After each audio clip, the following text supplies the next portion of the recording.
PM video from Chloe? Yes, it is. We are long overdue, my fellow internet coworkers.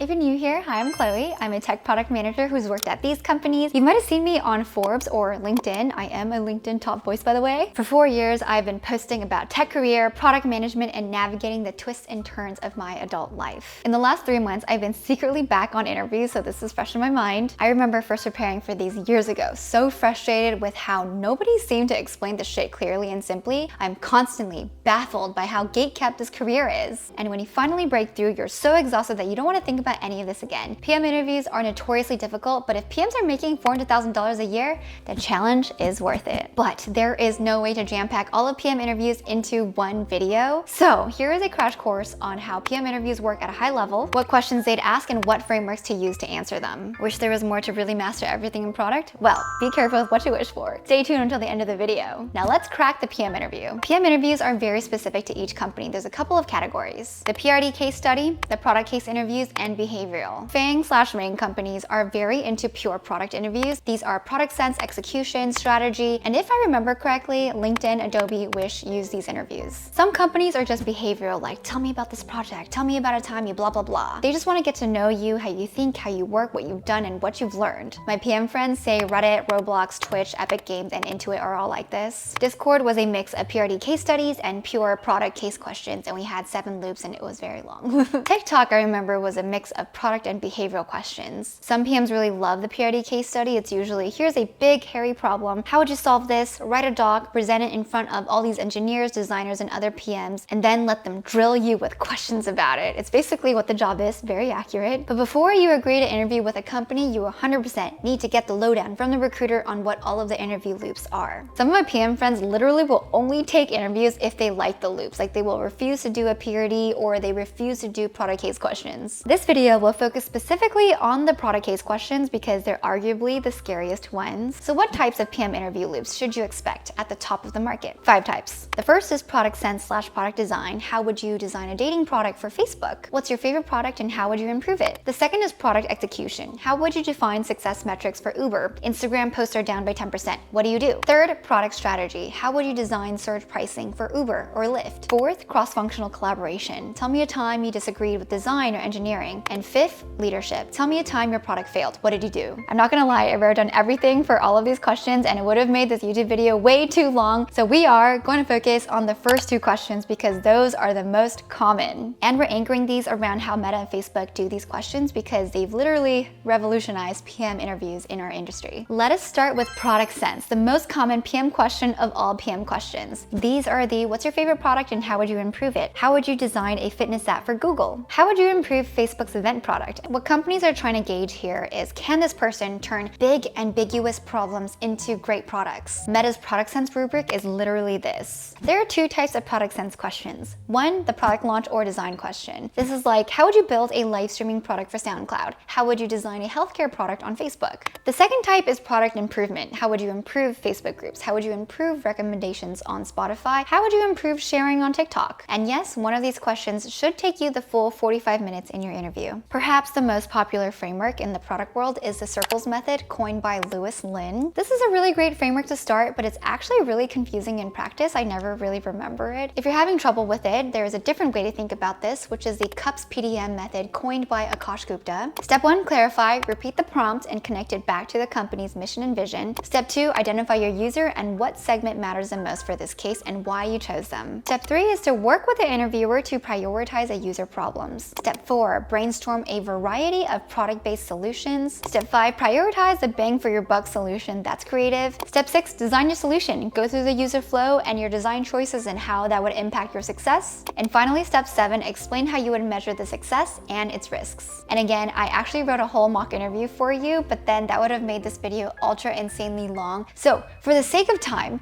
let's do a quick and dirty exercise on how to improve DoorDash. Very high level, so you get the idea. Step 1, first ask clarifying questions. I usually ask if the interviewer has a certain goal in mind, like growth, monetization, safety. So let's just go with monetization. Then I say, just to make sure we're on the same page, the mission of DoorDash is to empower local economies by connecting more businesses to more people. Is that correct? Okay, cool. We are aligned. Next, we identify the user segments involved. So DoorDash has customers, restaurants, and dashers. And let's just focus on customers, and specifically Dash Pass subscribers, because there's already, I believe, 18 million subscribers, and that's a lot of opportunity to go deep and transact more per subscriber. Then we figure out the problems to solve for. I typically orient these around people problems within the context of the goal that we set earlier. For example, as a DoorDash user, I think Dash Pass is far too expensive, so I might cancel. We've all been there. Or I think DoorDash deliveries take way too long, or I want to order food from a restaurant but it's outside of my radius. There is a lot that you can brainstorm here. Then we pick one. I would say if there's existing information on why Dash Pass subscribers cancel, I'd probably focus on that one. But if the interviewer gives us absolutely nothing to go off of, I'd probably just choose the one I think has the biggest opportunity. Anecdotally, I think the most common use case is I'm a single person at home who's too busy or too tired to cook, and I just want to DoorDash some food. So maybe we just pick that last one, which is I know which restaurant to order from, but I don't know which items are good. And so I usually have to also open up Yelp to check which items are good to order and then go back to DoorDash to place the order. Why can't I just get enough information on DoorDash? Super cumbersome. Then we brainstorm our solutions. There can be restaurant recommended items, or friends or notable people have liked this, or which one's most popular, which I think already exists. There could be seasonal only tags, which creates like a FOMO effect. There can also be a section where it says people who order this also order these. This assumes you already placed an order. And then we prioritize, which is usually based on two things: impact and effort. Does the solution have high enough impact on our goals and is low enough effort to try out? I personally like the ones where it's recommended by people because those are always strong for me. However, if it's a friend recommendation, it does open up a lot of product complexity because you gotta almost build another social network. Like, how do you know you're friends with these people? Do you import contacts into DoorDash? It becomes a whole thing. If we do recommendations by notable people, I think that's pretty cool too, but it is not a scalable solution. It's more of like a partnerships problem. And what if you don't have similar taste to that person? The most scalable option, I think, is people who order this also order this. The next step is to design the solution. What does it look like? What are the user journeys? Let's talk it out or draw everything on the whiteboard. Maybe you see this page after you finish a cart, or maybe you see it while viewing a certain item, kind of like what you see on those fashion sites at the bottom where it says other customers also like these clothes. The next step is to measure success. Usually this is an A/B test. The control is the current state and the experiment is the one where you see the feature. I would say the main success metric is the total revenue of orders placed across a time period, like let's just say 2 weeks. Because this feature recommends you more items that you might like, we should expect that more people would order more items, leading to higher revenue per paying user. And if we see higher revenue, it means this feature is successful. And that is it. 7 steps. And if that's still confusing, just remember 4 steps. CPSM. Clarify the solution, identify the problem, decide solutions, and measure success. The next most common question is product execution. These are the how would you define success metrics for Uber? Instagram posts are down 10%. What do you do? All of these companies use these questions. And this is what Meta specifically is looking for when asking for these questions. Take a pause, read it.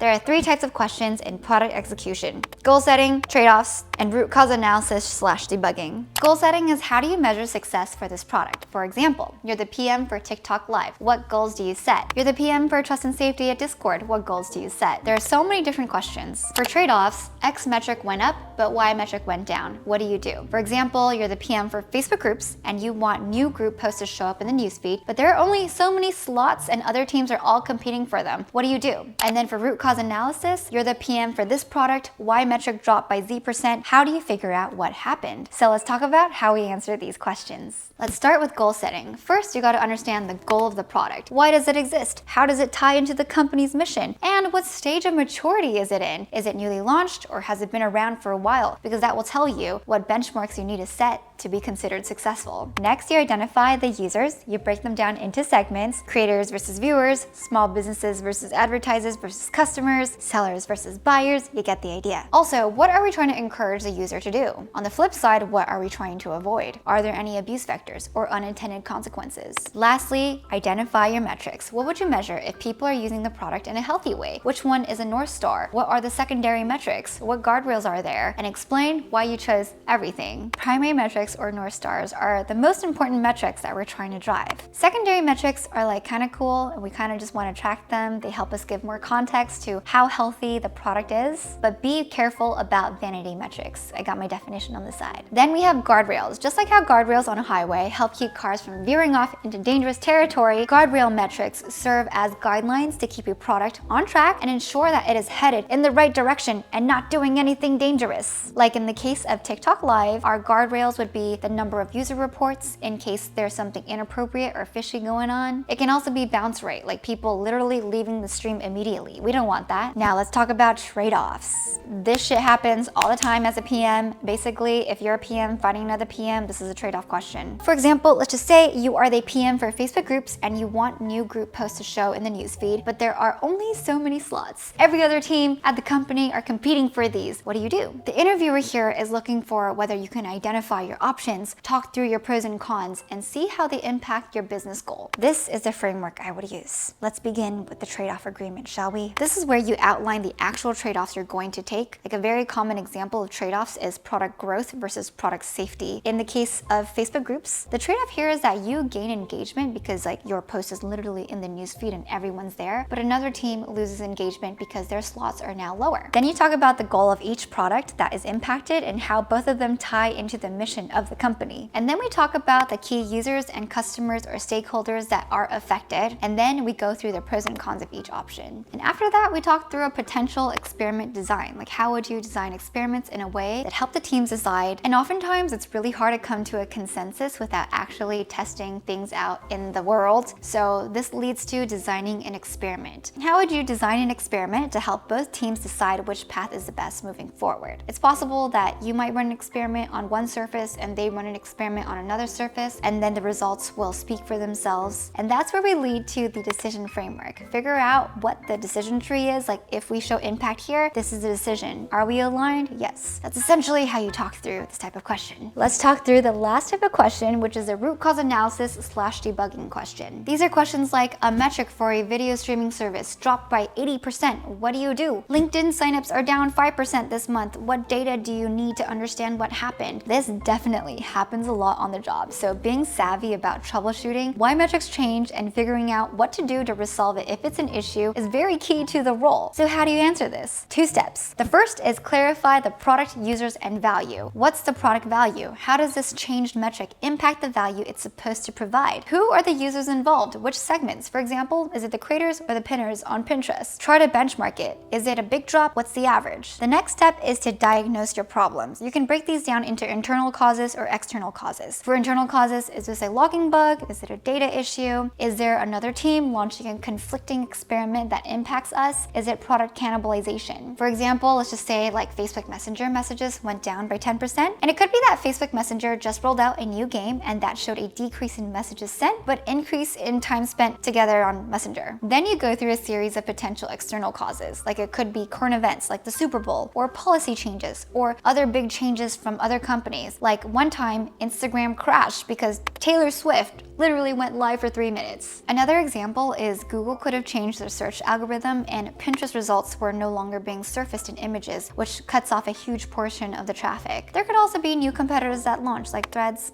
Twitter, X, you know. Your interviewer might give you more information to help guide you to an answer. After you identify the problems, your interviewer might also ask you, how would you take your next steps? And at this point, you can suggest running an experiment, conducting user research, or connecting with stakeholders. Yeah, lots of options here. So yes, that is the crash course. We did it. That was a lot. Remember, what makes a good interview is not just that you answer the question in a structured manner, but also it's for the interviewer to get a sense of how you think, communicate assumptions, how you handle curveballs, how you bounce ideas off each other, weigh trade-offs, and explain why you think something is worth pursuing or not. It should be very conversational, very back and forth, very collaborative, and all of these show your experience and thoughtfulness. But, unfriendly reminder, this barely scratches the surface of PM interviews. If you do want to master the art of breaking into product or just building your product skills, you're gonna love today's sponsor, me. All right, y'all, I feel like I should change. This is so stuffy. Remember how I left for Taiwan for 3 weeks, survived that 7.2 earthquake,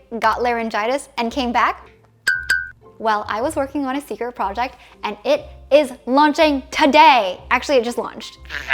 So I'm gonna just back it up a bit. Last December, a Taiwanese edtech company called 𝗪𝗁, which is like the Masterclass of Taiwan, reached out to offer me a role as an instructor for product management to elevate the next generation of tech for Taiwan and Asia. There's a few pillars to this. The first is teaching the most premier, comprehensive, and practical product course in the market. The second is kind of being a media personality or host for tech in Asia. Like I interviewed Sting Tao, the previous general manager of Line Taiwan and founder of Line Pay. And the third is representing women in tech in general. Like I collaborated with lots of tech, business, and productivity figures, doing interviews and features with them, which will be posted in waves. And you know how like 2 videos ago, I showed you the behind the scenes of us shooting at this big house with a film director? We were shooting the marketing video for this project. And this is the premiere for it. And just to set expectations, it's very Taiwanese, okay? So just bear that in mind. Let's roll the tape.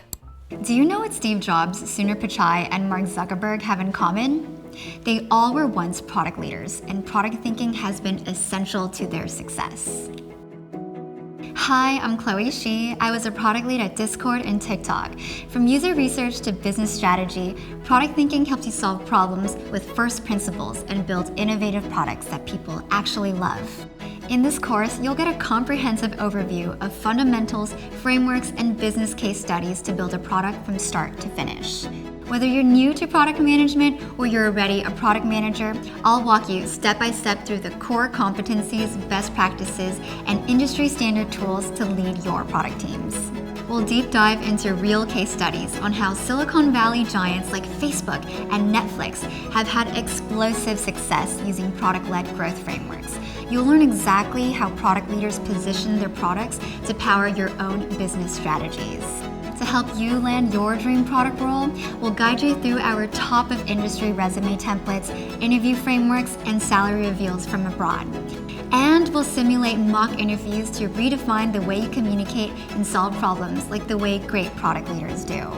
我是 Chloe， 我在知识卫星邀请你和我一起建立顶尖产品思维与能力。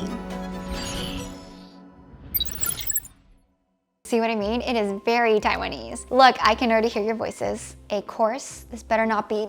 I know. Just hear me out. You know, your girl's been doing educational tech content for 4 years now. Ever since my first year, I have been getting nonstop hit up by course companies, and I've said no to every single one of them because I'm just like, but last year, I went to Taiwan, had my first ticketed career talk and meetup at the Cake Resume headquarters, which is like the LinkedIn of Taiwan, and we sold out in less than a day. After the event, people were lining, asking all kinds of questions for over an hour, and that was eye-opening for me. Like, wow, I just felt there's a lot I can do for this community. Right after that, 𝗪𝗁 reached out for this opportunity, and at first I was very dubious because I know what it's like here in the US, but then I learned that courses and education are taken very seriously in Asia, or at least in Taiwan. Like you can't just be anyone to teach a course. Like my other fellow instructor is Sting Tao, who is also an adjunct professor at NTU, which is Taiwan's #1 university, and he was also an executive at 𝗹𝚻₃, which does 𝗹𝚻𝗀, which if you're Taiwanese, you know that that's a pretty big deal. So there's a whole vetting process, extensive research, a whole content and production team, and a film director that goes behind it all. But at the core of it, every time I went back to Taiwan, I do my little networking thing, I go meet people in business and tech. Let me just say, they never look like me. And I know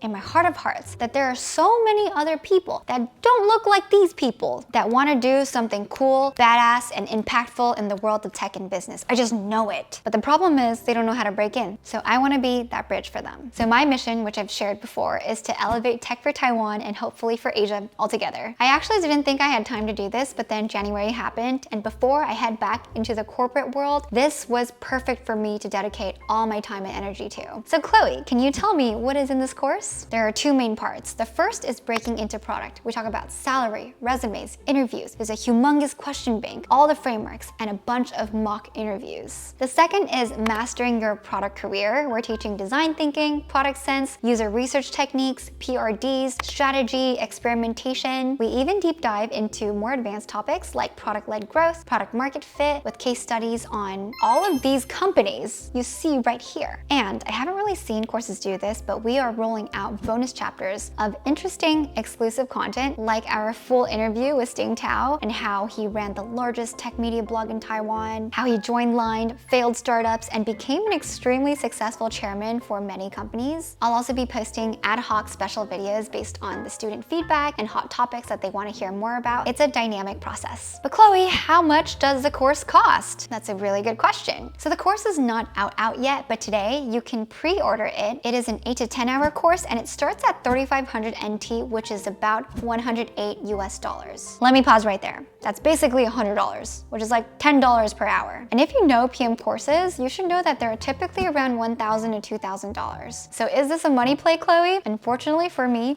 it is not. But we decided that accessibility is the most important. The price will increase every few days or week or so, and the max course price will go up to 11,000 NT dollars, which is $340 US, which is still only a small fraction of what's currently out there by I don't know whoever the heck these people are. The caveat is that this is targeted for the Asia market, so if you can read Chinese, you're in the clear. If you can't, the course is still fully filmed in English, but the website is for Asia users. So if you know how to navigate it, then go for it. For my English-speaking viewers, I do plan on figuring out how to make tech career and product management way more accessible for you, but that will come farther down the line, like maybe next year, I don't know. For now, I hope that this is enough information for you to make a decision. Feel free to ask me any questions down below and I will help answer them so you know that this is right for you. Thank you so much for watching, and back to existential life vlogs next.